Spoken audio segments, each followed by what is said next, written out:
So, last page of the chapter 2 review packet, page 7. So what we're starting with is almost looks like a proof used to, but a little bit different. So what we're trying to do is we're trying to take a statement and focus on what the correct conclusion is, and try not to get in to things that are not provable. They might appear to be true, but we cannot prove them. So we want to stay away from them. We're not going to say that they're false. We just say we can't prove them. So for this one, what we have is perpendicular. I'm just showing the symbol for that, and it's going to create right angles.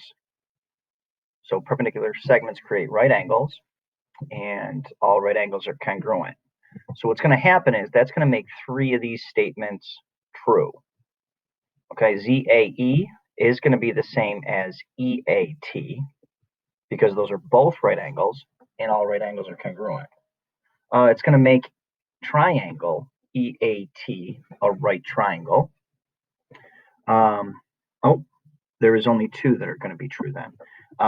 I was looking for potentially right angles. Yeah, so those are there. So I guess this is a continuation of that. So there's only 2 that are true in here. The rest might be true, but we can't prove them. So that's what I'm going to go through. I also want to mention that there will be a time when these other ones will be true. If we had isosceles, all these other ones would be true. Okay, ZA would be the same as AT. We would get a lot more. When we get that isosceles triangle, it's going to give us a lot of these. But we don't have that for sure yet. So we want to stay away from things that we can't prove. It's not that they're false, we just can't prove them. All right, second one, midpoint is going to be pretty much the same as if they were bisecting. So if EA bisected ZT, or if A is the midpoint of ZT, same difference.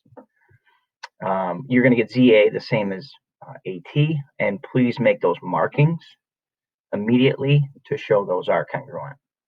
So that is going to be, this one is the only true one that we can guarantee and prove. Now, I also show you why the other ones might not be true. It's because the potential that these 2 sides, now I'm exaggerating, these sides could be 10 and 10.1 for all we know. So we would never be able to tell. I'm exaggerating it to make sure that it's clear that if there's any difference in those 2 sides, okay, these would be the same. That would be the midpoint, but you can see clearly that these would not be right angles. These 2 angles would not be the same. So there's things that would not be true. But I'm exaggerating.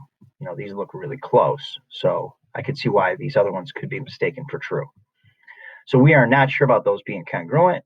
If these sides are different, these will be different in a triangle. Same thing here. All right, last one.